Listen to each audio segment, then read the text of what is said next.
Un grand merci donc à vous tous pour cet accueil magnifique dans la ville de Genève. Pour moi, c'est vrai que c'est un honneur et c'est donc avec humilité que j'arrive ici et avec une grande joie. Alors pour commencer cette première prédication finalement à Genève, j'ai choisi de prendre un peu des textes qui sont des commencements. Alors c'est vrai que souvent dans un livre de la Bible, se condense dans les premiers mots de ce livre un petit peu le programme de l'ensemble et la clé d'interprétation de tout le texte. C'est le cas avec le premier des psaumes, des 150 psaumes. C'est vrai qu'à la première écoute de ce psaume, vous pourrez avoir peur, mais nous verrons que c'est au contraire un chant d'amour de Dieu pour nous. Alors voilà ce psaume premier. Heureux l'homme qui ne marche pas selon le conseil des méchants, qui ne s'arrête pas sur le chemin des pécheurs et qui ne s'assied pas en compagnie des moqueurs, mais qui trouve son plaisir dans la parole de l'Éternel et qui la murmure jour et nuit. Il est comme un arbre planté près des cours d'eau, qui donne son fruit en son temps et dont le feuillage ne se flétrit pas. Tout ce qu'il fait réussit. Il n'en est pas ainsi des méchants, ils sont comme la paille que le vent dissipe. C'est pourquoi les méchants ne résistent pas au jour du jugement, ni les pécheurs dans l'assemblée des justes, car l'Éternel connaît le chemin des justes, et la voie des méchants mène au néant. Alors en fait, le psaume premier n'invente pas cette comparaison du juste avec un arbre planté près de cours d'eau. Il la reprend du prophète Jérémie, lui propose une réinterprétation de cette parabole un peu plus ancienne du prophète Jérémie. Jérémie 17. Ainsi parle l'Éternel, maudit soit l'homme qui se confie dans l'homme, qui prend la chair pour appui et qui détourne son cœur de l'Éternel. Il est comme un misérable dans le désert. Il ne voit pas arriver le bonheur. Il habite dans les lieux brûlés du désert, dans une terre comme salée et sans habitants. Mais au contraire, béni soit l'homme qui se confie dans l'Éternel et dont l'Éternel est l'espérance. Il est comme un arbre planté près des cours d'eau et qui étend ses racines vers le courant. Il ne subit pas la chaleur quand elle vient et son feuillage reste vert. Dans l'année de la sécheresse, il n'a rien à craindre. Il ne cesse de porter du fruit. Alors ce psaume premier est sans doute important pour Jésus puisqu'il commence son enseignement, le fameux sermon sur la montagne, en citant ce psaume. Et là aussi, dans ces quelques mots, dans les 5 premiers mots que Jésus prononce en ouvrant la bouche, il annonce son programme et il s'y condense tout l'évangile. Évangile selon Matthieu au chapitre 5. Voyons les foules. Jésus monta sur la montagne, il s'assit, ses disciples vinrent à lui. Alors il prit la parole et se mit à les enseigner. Heureux les pauvres en esprit, car le royaume des cieux est à eux.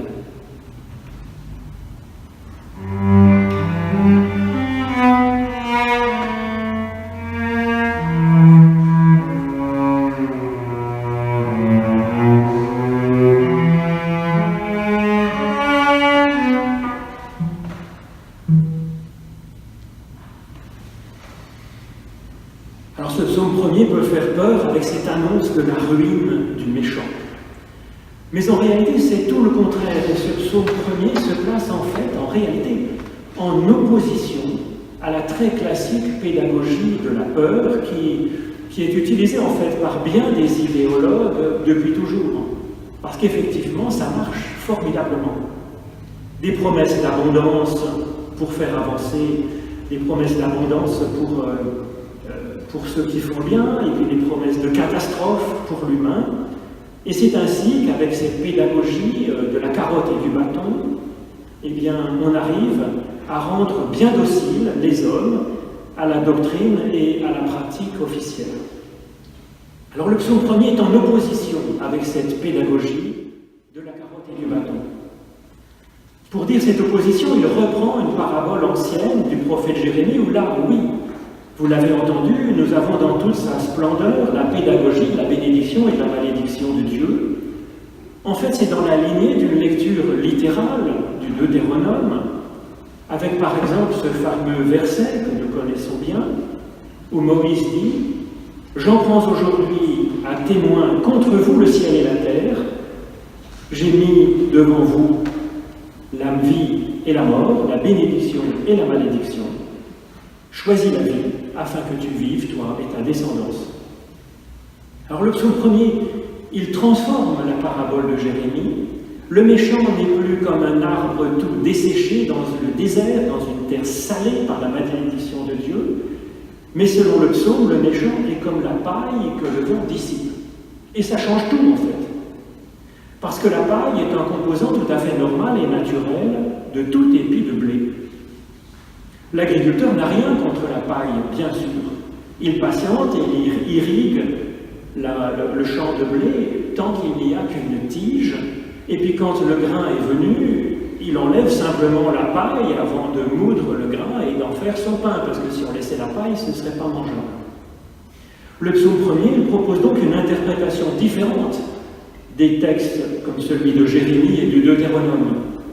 Mais aussi, en fait, ça propose une façon de lire tous les passages bibliques où Dieu massacre ou appelle à massacrer les étrangers, les païens croyants, tous ceux qui sont. Ce n'est donc pas le méchant ou celui qui serait plus méchant que d'autres que Dieu massacre, mais il cherche à éliminer notre méchanceté, à faire le tri et à éliminer ce qui ne va pas. Avec Jérémie et avec le psaume 1er, nous avons donc deux types d'interprétation de la Bible, mais c'est plus largement de compréhension de Dieu. C'est deux façons de voir la vie humaine, de regard sur notre propre existence, notre propre valeur, sur notre monde et sur ceux qui nous entourent. Si l'on adopte le psaume 1er comme façon de penser, cela veut dire que pour nous, il n'y a pas d'un côté ceux qui sont justes, qui ont le salut éternel, et puis de l'autre côté les méchants, les mécréants, ceux qui ne sont pas tout à fait assez croyants, qui n'ont pas la bonne confession de foi, les mauvais, les non baptisés, ceux qui ont une vie un peu problématique. Selon ce psaume et le Christ à sa suite, donc, tous ceux et toutes sont des personnes que Dieu est en train de soigner. Alors qui a raison? L'interprétation littérale des menaces du Deutéronome et Jérémie ou l'interprétation bienveillante du psaume 1er? Est-ce que Dieu est un terrible juge ou est-ce qu'il est au contraire un agriculteur plein de tendresse, plein d'attention pour chaque jeune pousse? Ce n'est pas simplement une question de théologie spéculative en fait. C'est très concret dans notre existence. Nous avons une certaine tendance à être soit euphorique et orgueilleux, soit dépressif et nous sous-estimons nous-mêmes. Nous avons tendance à être soit un irréductible optimiste, tout finira bien par s'arranger, ou bien un angoissé devant une conjoncture difficile. Nous avons tendance soit à apprécier, à être fan de certaines personnes, et puis à avoir du mal avec d'autres qu'on veut absolument ne pas voir. Le psaume 1er nous propose donc une façon d'être qui est nouvelle, une façon nouvelle d'aborder la vie.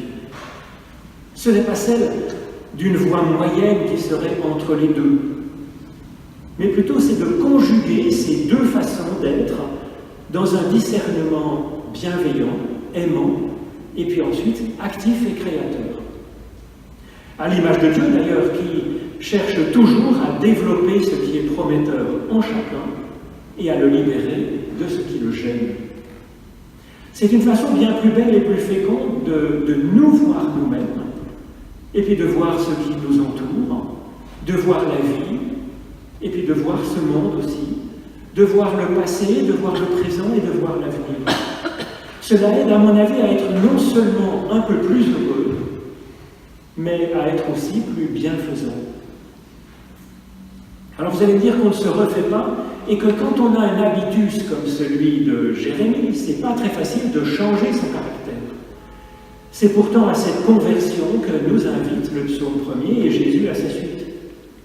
Et c'est pourquoi je crois que ce psaume est particulièrement libérant. Première bonne nouvelle, il est normal que ce soit difficile pour notre seule sagesse de progresser en ce sens, ou dans n'importe quel progrès que nous voulons avoir.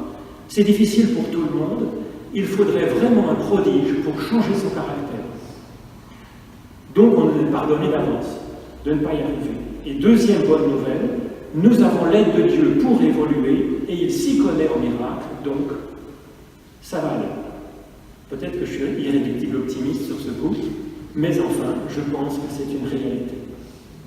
Ce psaume évoque cette action avec des images de l'eau et du vent.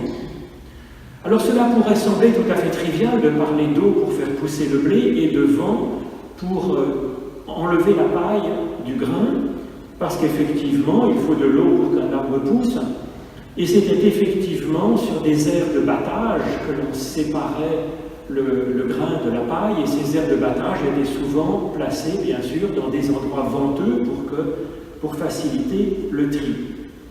Mais le mot vent, ici, est en fait un mot qui est très chargé de sens, puisque c'est le mot hébreu, la rouar de Dieu, qui est traduit ailleurs par le terme d'esprit de Dieu, d'Esprit Saint, avec cette image classique pour parler de l'action de Dieu, action créatrice, comme dans la première page de la Bible, où effectivement l'Esprit de Dieu, la rouar de Dieu, vient insuffler la vie entre ténèbres et lumière pour mettre en ordre le chaos.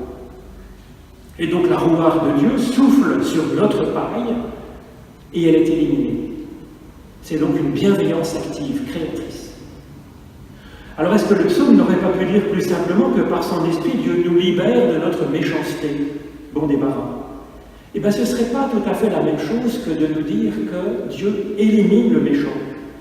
Parce qu'en parlant du méchant, le psaume ne parle pas seulement de nos actes ou de notre façon d'être qui serait méchante, mais c'est plus profond que ça. Le méchant, ce n'est pas une personne individuelle, c'est ce qui est source de méchanceté, ce qui nous bloque, ce qui est source de mauvaises choses dans notre existence.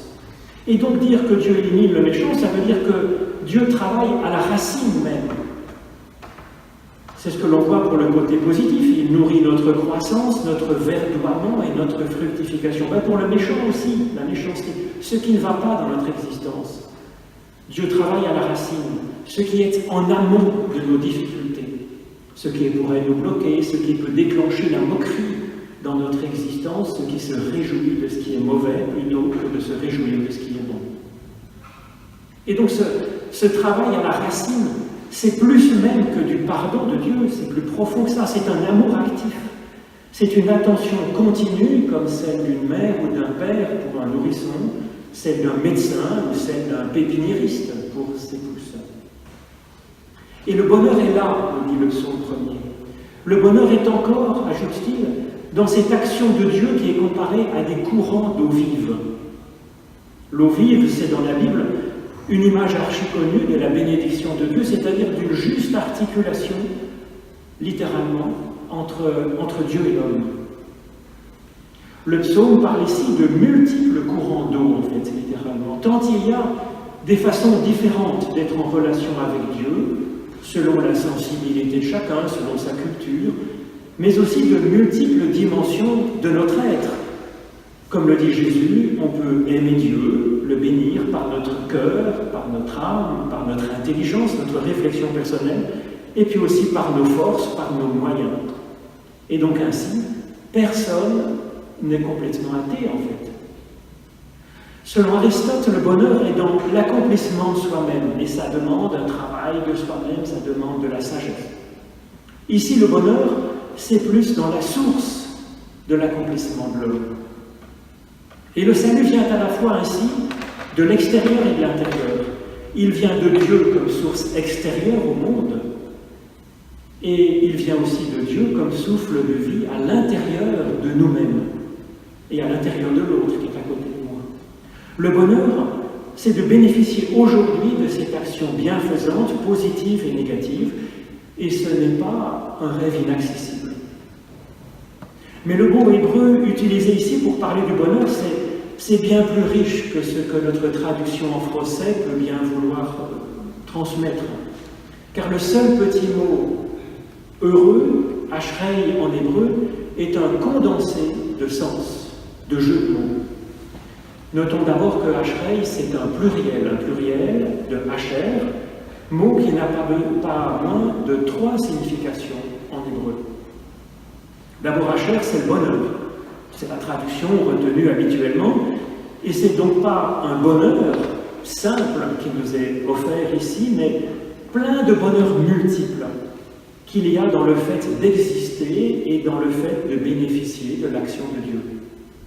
Asher, c'est aussi le pas, c'est-à-dire ce contact dynamique avec le sol qui nous porte, et donc notre promesse n'est donc pas seulement d'être spirituel, ou d'être sur la bonne voie, mais c'est de vivre de multiples belles avancées, de beaux cheminements dans ce monde que Dieu aime, dans ce monde matériel de Dieu. Asher est enfin un des mots les plus courants en hébreu, utilisé pas moins de 4800 fois dans la Bible. C'est tout simplement le pronom relatif. Et donc notre promesse de bonheur s'inscrit donc au pluriel, dans la multiplicité de belles relations. Alors Jésus reprend ce psaume premier et il l'enrichit encore, de sorte que dans les 5 premiers mots qu'il prononce, 5 mots seulement, heureux les pauvres en esprit, il présente un condensé de sa théologie, de ce qu'il pense de Dieu, de son anthropologie, de sa façon de concevoir la personne humaine, de ce que nous pouvons attendre de Dieu et de ce que Dieu espère de nous. Le mot heureux, donc, avec sa grande richesse de sens, mais Jésus ne parle plus du bonheur de l'homme au singulier, comme dans le psaume premier, il passe au pluriel quand il dit « heureux les pauvres ». Il insiste ainsi sur le fait qu'on ne peut pas être heureux tout seul, que nous sommes un corps et que c'est ensemble que nous pourrons vivre heureux en ce monde. Déjà, à l'époque de Jésus, cette conception tranche avec des conceptions très individualistes de voir le salut de l'homme. Et aujourd'hui, je pense que c'est utile aussi d'en prendre conscience. Cette dimension collective du salut et du bonheur était déjà présente dans le psaume premier, mais d'une façon peut-être plus discrète, mais d'une façon très intéressante. En effet, il parle de l'assemblée des justes. Le mot hébreu, utilisé ici pour parler de l'assemblée, aurait pu avoir le sens de rassemblement, ou de peuple, ou de communauté, ou de communion. Ces mots existent, mais le mot utilisé ici est en fait « Eda ». Eda qui a pour racine le mot « aide », témoignage. Et donc l'assemblée des justes, c'est littéralement une assemblée de témoins, une assemblée de témoignages. Alors on peut comprendre cette expression, là encore, de 2 façons opposées, contradictoires.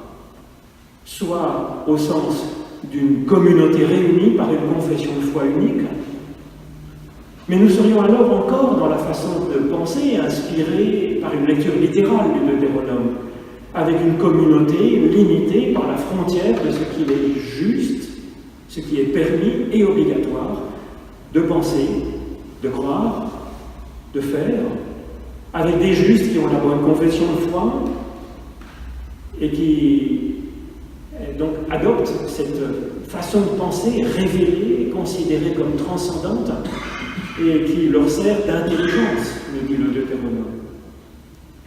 Alors que dans ce psaume, finalement, c'est autre chose. La parole de Dieu seule est transcendante. Et la parole de Dieu ne se décline pas dans une confession de foi. Elle est là, nourrissant en profondeur nos racines, mais d'une façon souterraine, donc invisible, indescriptible. Le témoignage, la confession de foi explicite, est alors plus un fruit, finalement, un fruit de ce que Dieu a pu apporter dans notre être, mais c'est particulier à chacun, puisque le psaume dit « le juste produit son fruit en son temps ». Et donc le fruit, la confession de foi, elle est juste en sens où elle est sincère, où elle vient en particulier exprimer ce qui est la foi, la relation à Dieu de la personne. Par conséquent, cette assemblée de justes, est l'ensemble des personnes produisant chacune son propre témoignage, son propre fruit, irremplaçable dans le concert de l'ensemble, puisque personne n'est à sa place. Il y a là deux conceptions différentes de l'Église, soit une Église qui est témoin d'une vérité et qui propose à tous et à toutes de s'y soumettre, en la ressassant jour et nuit, en l'adoptant ainsi. Leurs branches sont alors comme élaguées pour entrer dans l'alignement, comme dans un jardin à la française. Soit c'est une Église qui se réjouit d'avance de ce qu'apportera au monde chacune et chacun quand il sera en forme. Et l'Église se présente alors comme une salle de musculation, si on veut, une salle d'entraînement, où nous pouvons nous exercer ensemble, le but étant que chacun puisse s'enraciner plus profondément, plus personnellement en Dieu, dans son existence quotidienne, et porter alors des fruits à sa façon. Jésus insiste donc sur ce pluriel avec son « heureux les pauvres en esprit ». Il apporte aussi une bonne nouvelle extraordinaire à mon avis, en mettant non pas « heureux les humains », s'il avait repris le psaume 1er jusque-là, mais « heureux les pauvres en esprit ». Il propose donc là une légère transformation aussi. Qu'est-ce que cela change? Cela ne veut évidemment pas dire que le bonheur et le salut seraient réservés à ceux qui n'ont pas de sous, car ce n'est pas libérant en fait de manquer de ressources. Et Jésus s'est toujours adressé aussi bien à des personnes riches comme Marthe, son amie, comme Zachée, qui était très riche, que s'adresser à un pauvre mendiant handicapé comme Bartimée, et Jésus l'aide effectivement à s'en sortir. Et puis il avait une caisse pour aider les pauvres, donc il ne voulait pas le garder en état de pauvreté. C'est heureux les pauvres en esprit ne veut pas dire non plus que le secret de la vie serait d'avoir une mentalité non matérialiste. C'est un sage petit conseil, mais c'est tellement évident que quand on en fait la clé ultime de l'existence humaine, de ne pas avoir un esprit matérialiste, on tombe dans un moralisme finalement qui n'est pas du tout le genre de Jésus. Qu'apporte donc cette deuxième inflexion introduite ici par Jésus? Le psaume nous invite à nous réjouir de l'action de Dieu par son esprit, et ici Jésus nous invite à nous considérer maintenant comme pauvres en esprit. On est donc bien dans la lignée, mais il y a quelque chose d'un peu plus.